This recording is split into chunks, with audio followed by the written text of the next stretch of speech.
And we start with a Fox News alert from Pennsylvania as jurors in the Bill Cosby sexual assault trial say that they're deadlocked. They can't reach a unanimous verdict. So the judge sends them back to work, telling them to keep deliberating. The sequestered jury has been trying to reach a verdict for 4 days now on charges that could put the once beloved comedian in prison for the rest of his life. We're covering all the news happening now. An attack on one of us is an attack on all of us. Lawmakers on both sides of the aisle call for unity after the horrific shooting of House Majority Whip Steve Scalise and 4 others on a baseball field. But will those words translate to bipartisanship on Capitol Hill? Plus, President Trump reacting to reports that Special Counsel Robert Mueller is pursuing an obstruction of justice investigation. And this scene of protesters beaten in our nation's capital sparked shock and outrage. Now charges for some of these thugs. It's all happening now.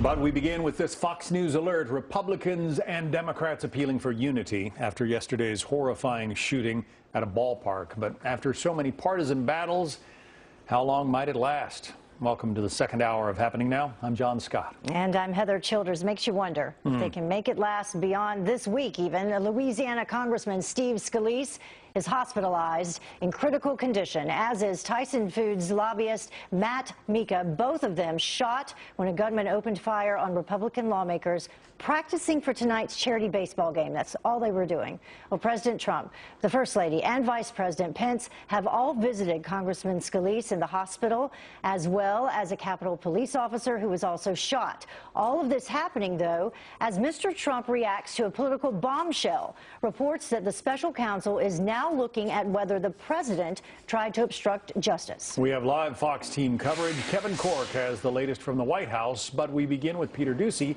live at Nationals Park in Washington, where the congressional charity baseball game will go on tonight as scheduled. Peter.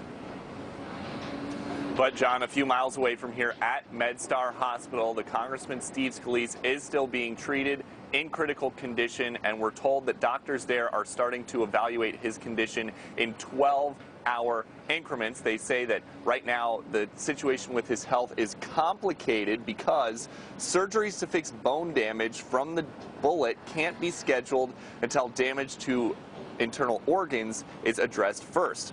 Another critically injured victim from yesterday's ambush, Matt Mika, the Tyson's Food lobbyist who was drawing on college baseball experience to help coach the GOP team, remains at George Washington University Hospital at this hour. His family has now gotten to town as well. They are with him. The Capitol Police officer Crystal Griner, who was shot in the ankle, is at the MedStar Hospital today, still same as Congressman Scalise, but she is expected to recover. And then there's another gunshot victim, the staffer for Roger Williams, named Zach Barth. He has been released, and he is detailing the thoughts that went through his head as he ran for his life. There's a 20-foot gate, and I didn't know that I could scale that with my leg, but I didn't really feel much. My adrenaline was pumping, and at that point, instincts take over. Where were you hit? I was hitting the left calf. Did you feel it? Yeah, you know, it was a burning sensation. I looked down, I saw blood flowing out of there, but you know, thankfully it just kind of tore through the meaty part of my calf. It was in and out, and I was able to run on it. Thank goodness. The FBI now says they are looking at 66-year-old gunman James Hodgkinson's phone and laptop, trying to figure out where he had been going and who he had been talking to while he was living in his white cargo van near that Northern Virginia practice baseball field between March, when he arrived, and yesterday when he attacked. But the congressional baseball game is going to go on 6 hours from right now. We're told that security is going to be very heavy. We've seen some security officials in the area around the park and beyond the gates on the field and in the concourses. The Chief of Staff for Congressman Scalise tells us that the entire office is going to be here because that is what the congressman would want. And we are also told that another member of the team has organized for everybody playing for the Republicans tonight to wear an LSU hat in honor of Scalise, who will be in the hospital still during the game. John. All right, Peter Doocy outside the stadium where that game will go on. Thank you, Peter. Meanwhile, President Trump reacting again to the shooting, offering support and prayers to Congressman Steve Scalise and his family during a workforce initiative event where he signed an executive order. All of that amid some new reports that the special counsel is now investigating the president for obstruction of justice. Kevin Court continues our live team coverage for us from the White House. Kevin?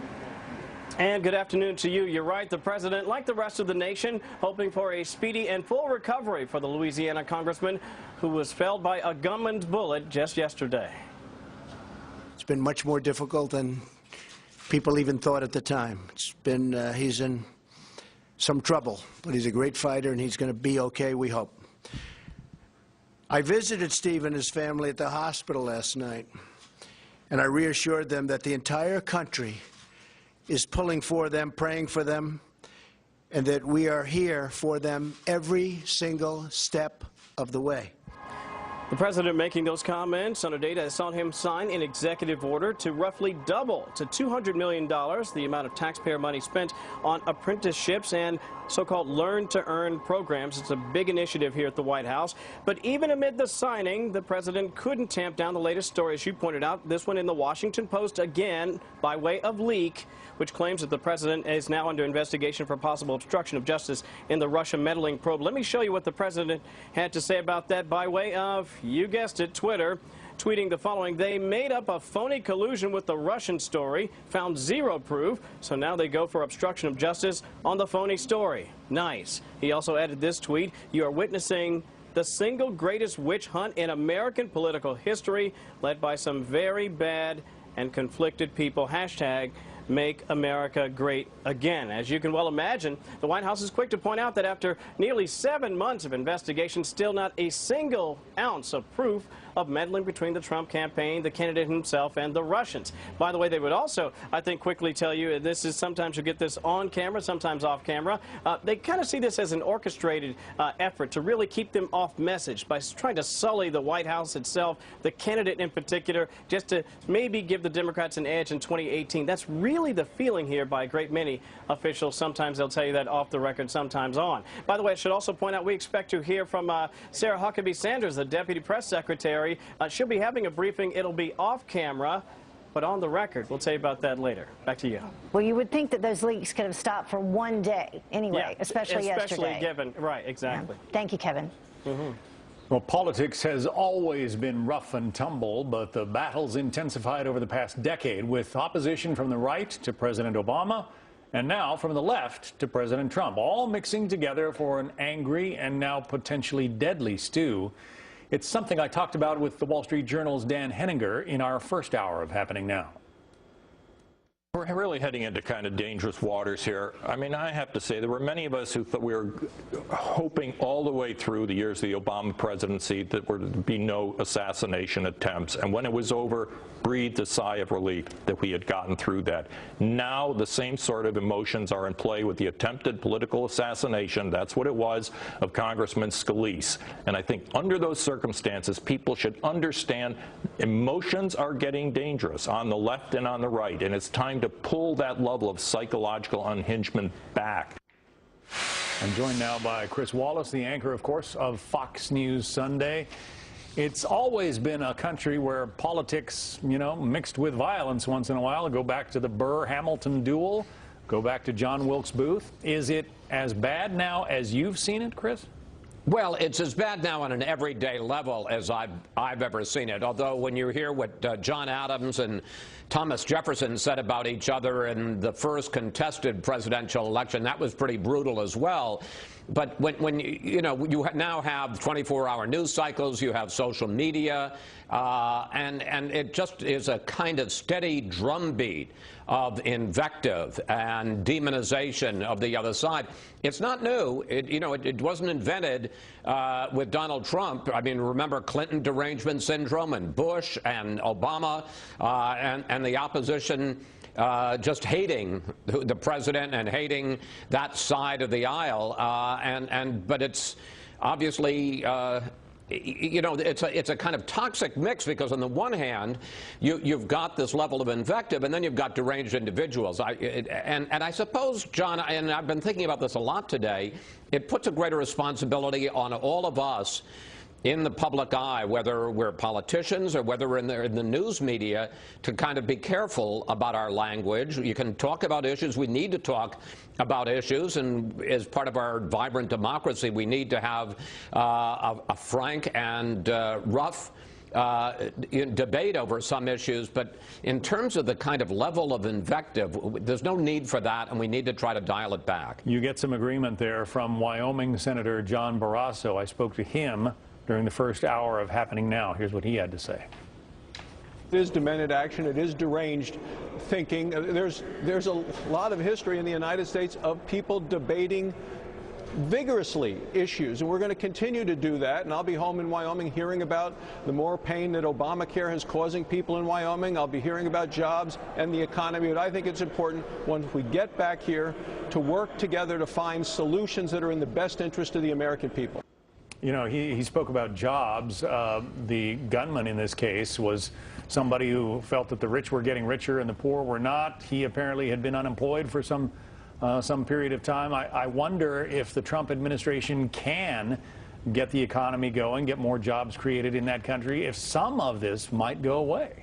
Well, look, there are always going to be people. It's just the nature of the world, of life, that there are going to be people, whether it's personal issues or professional issues or mental or emotional issues, who are going to be very unhappy and deranged. And there are, you know, it's just a fact of life, sick people walking the streets. The vast majority of them don't do what James Hodgkinson did yesterday, thank God, but there are always going to be people.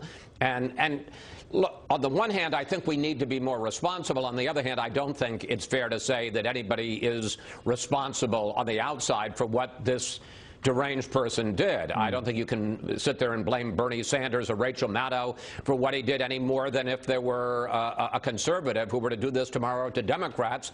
You could blame Fox News, and I'm sure there'd be some people who would say that. But I do think all we can do is all we can do, and that is to try to be more responsible, to try to be more level-headed. And this question of bipartisan action, you know, it would be so wonderful were it to happen, but let's just take a perfect example in terms of health care, John, where there are a lot of conservatives, and I think rightly so, who feel that Obamacare was jammed down their throats on a strict party line vote. As a result, it was not as good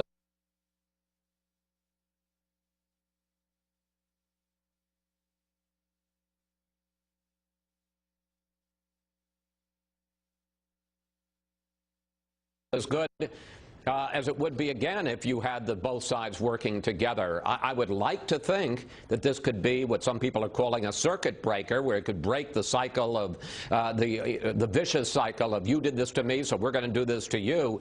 Frankly, I'm not hopeful about it. Look at the Gabby Giffords case and the beautiful speech Barack Obama made, and everybody said, yep, we're going to clean up our act, and it lasted about a week. Well, and another lightning rod potentially coming up. The reports that Special Counsel Robert Mueller is widening the Russia probe, investigating President Trump for possible obstruction of justice. Now, you know, again, this comes out of the Washington Post reporting and a lot of unnamed sources, but clearly that could rock the foundations of the executive branch if this comes forward. Well, look, yes, that it certainly could, and you can argue that that's something that adds to this. The argument of some on the left that Donald Trump is not a legitimate president. We do have to remember that Donald Trump was among people on the right who said that Barack Obama perhaps was not a legitimate president because he might not have been born in this country. So, you know, this vicious cycle has gone back and back and back. And let me say one more thing to folks out there, because I get, and I'm sure you do, John, awful emails from people, things that people would never say to your face, but with the courage of the keyboard, they are willing to say, and you have a responsibility as well to clean up your acts. You want to say that what we do is wrong? Feel free to do it, but you don't need to say it in a mean and dehumanizing way. I say that to me. I say it on behalf of people in public life. We all need to take responsibility for our actions and our language and our rhetoric, and we would all be better if we just knocked it off. Good point. Chris Wallace, thank you, and we'll see you on Fox News Sunday. You bet.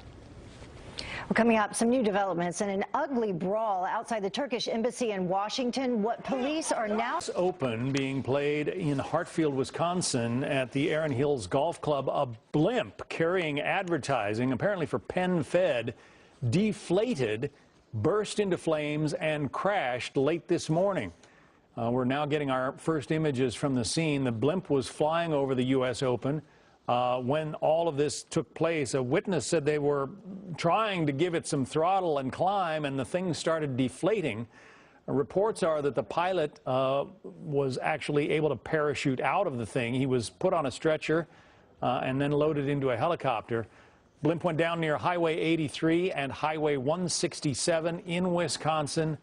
Again, we'll keep our eye on this very strange and unusual story and let you know more as we get it. Well, Fox News Alert right now, we're taking you to Vice President Pence, who is speaking at a conference on prosperity, but referencing the shooting in Virginia. Congressman Scalise is a good man. He's a principled leader and a patriot. And like all those who come to serve in our nation's capital, Steve loves this country. And his service does credit to the people of his state and the people of this nation. Karen and I join millions across America in praying for Steve, for all the injured and their families in this difficult time. But we're especially grateful to the brave police officers who ran into danger without regard to their personal safety. As I told her and her family this morning at the hospital, the courageous actions of Officer Crystal Griner and that of Officer David Bailey saved lives and prevented an even greater tragedy. And the American people are grateful for these courageous police officers.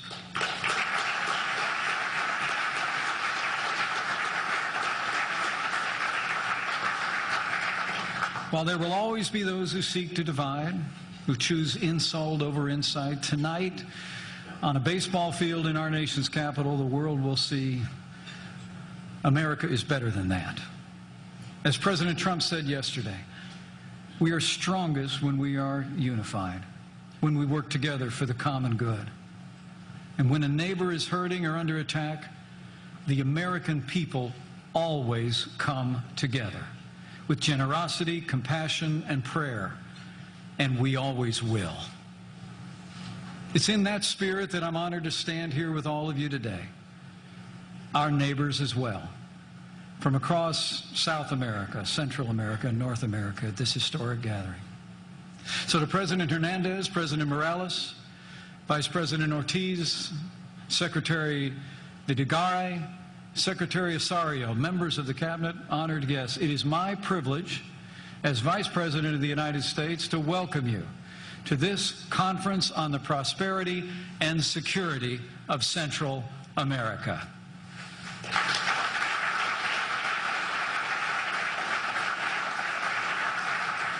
I bring greetings today from my friend and a champion of the strong partnership between the United States and Central America, the 45th President of the United States, President Donald Trump.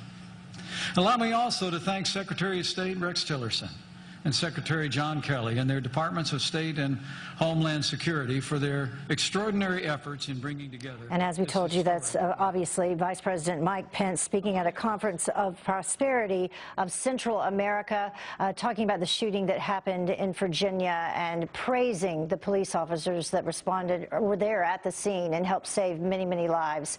And we're finding out some more about the suspect himself, James Hodgkinson, 66 years old, and the reasons that he did this. So let's now talk to Steve Rogers. And Steve, a little insight, what you've heard today. I know we were talking at 5 o'clock this morning. Anything that you've heard differently throughout the day that lends itself to anything other than the fact that it would have been politically motivated?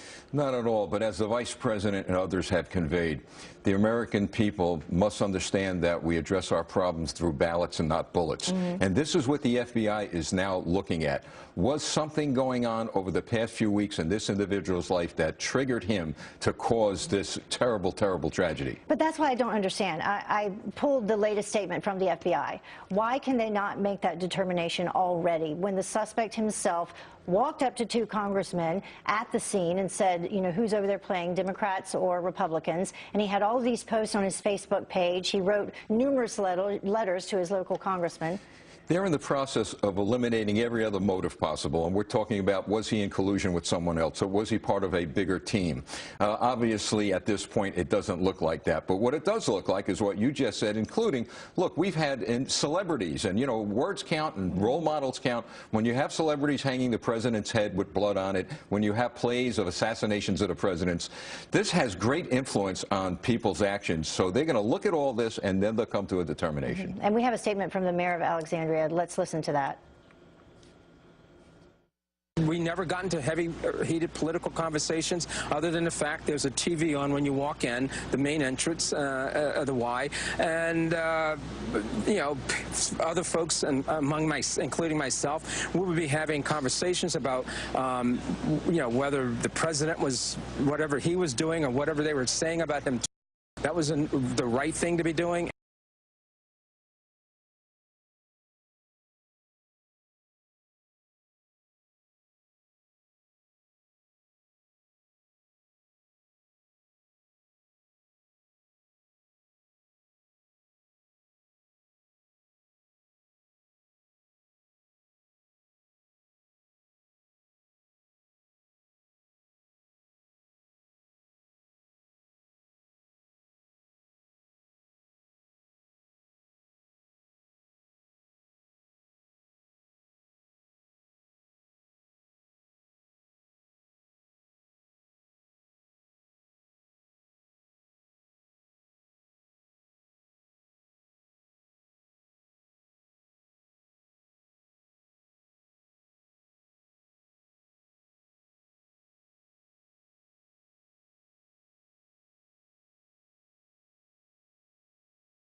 You were going to tell us about something with House Minority Leader Nancy Pelosi today as well. Yeah, this really struck me because in the House yesterday, Paul Ryan gave such an uplifting talk about an attack on one of us as an attack on all of us. And Nancy Pelosi, the House Minority Leader, associated herself with his remarks and said she prayed for both Obama and Trump. And then this morning, if we have that clip, asked a question. She was talking about the role of Fox News in a case where somebody was threatening her. Do we have that? I think a lot of vitriol and invective. I mean, one of the people that went to jail for threats to me, eventually, when they finally found him, because he was very resourceful in hiding, when he was being tried, his mother said, he just watches too much Fox TV. That's what she said. So think about that for a minute. So the mother of this guy who was convicted, I guess, of threatening Pelosi said he watches too much Fox. He got his ideas from Fox. That is guilt by association. It's exactly what we are trying to fight against now in the wake of this latest tragedy. It doesn't have anything to do with Fox News. People watch all kinds of shows. They read all kinds of websites and newspapers that they happen to agree with. That's the little difference between then threatening somebody's life or taking a gun to a baseball field. And I said the same thing when Gabby Giffords was shot, the Democratic Democratic representative 6 years ago, and some tried to blame it on Sarah Palin. New York Times editorial page actually revives this discredited argument because she had put out a political map, 20 Democratic districts marked with crosshairs. It wasn't Sarah Palin's fault. It's not Maddow's fault. It's not Sanders' fault. It's the fault of these individuals. Yes, we all need to tone down the rhetoric a bit. It has gotten out of hand on both sides, but the finger pointing, I think a lot of Americans are sick of it. Yeah, but how do you manage to do that and still protect our freedoms at the same time? Well, you know, I'm all for a robust debate over all the policies that divide us, and this country is based on the idea that we sort of go to war politically. And so nobody's talking about infringing free speech or anything. But as these shootings and these other kinds of attacks remind us after each one, there's always this sort of a moment where the calmer voices say, and President Trump did this effectively yesterday, I thought, say that we need to watch our tone and not demonize the other side. And once again, even after this tragedy, Steve Scalise still in critical condition. I see that happening again. Yeah, you have to take personal responsibility for what you say. Also what you say on social media, because that allows these comments and these ideas to be spread so much more quickly. Republican Congressman Gary Palmer of Alabama, he was caught in the middle of the congressional shooting. He says that the media needs to help bring down the rhetoric as well. Listen to him. I think you'll see it from leadership on both sides of the aisle. But we've got to see it, I think, in the entire community of America. It's got to come from the media. It's got to come from the pundits who work social media. It's not just the rhetoric from the politicians. It's across the board. Yeah, so it's a different world when you bring social media into it.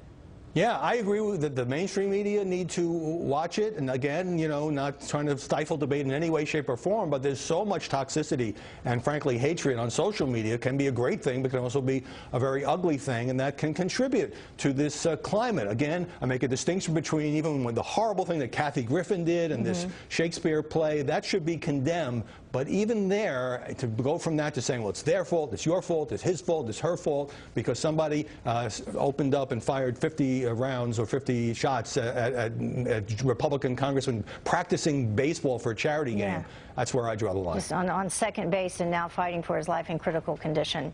All right, thank you so much, Howard Kurtz. Thanks. Good to see you. Well, Capitol Hill takes action against Vladimir Putin and Russia. The bill that just overwhelmingly passed in the U.S. Senate. We're live with that. Plus this.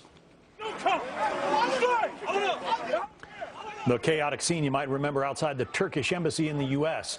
Why investigators are now looking beyond our borders to charge suspects in the case.